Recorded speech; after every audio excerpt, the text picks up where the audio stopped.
আসসালামু আলাইকুম। আপনারা কেমন আছেন? আশা করি ভালোই আছেন। আমার ফেসবুকটা ফলো করে দিয়েন।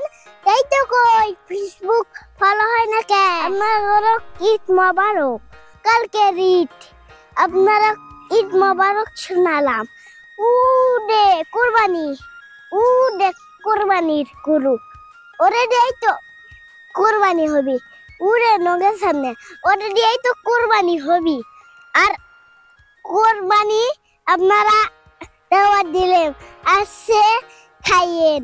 আর পড়াশোনার বেশি চাপ তো, তাই জন্য ভিড়ত আসছে নাই, আসবার পাইনি, তাই জন্য আজ মুখ নিয়ে দাঁড়ালাম। আজ কুরবানি হয়ে গেলে বৃহস্পতিবারে আমরা নানির বাড়ি যাবো দাওয়াত খেতে। আর নানি বাড়ি যাইয়া দাওয়াত খাবো। নানি বাড়ি আমাকেও দাওয়াত দিছে, তাই জন্য আমরা বৃহস্পতিবারে যাব। আজকের মতো ভালো থাকেন। আল্লাহ হাফেজ।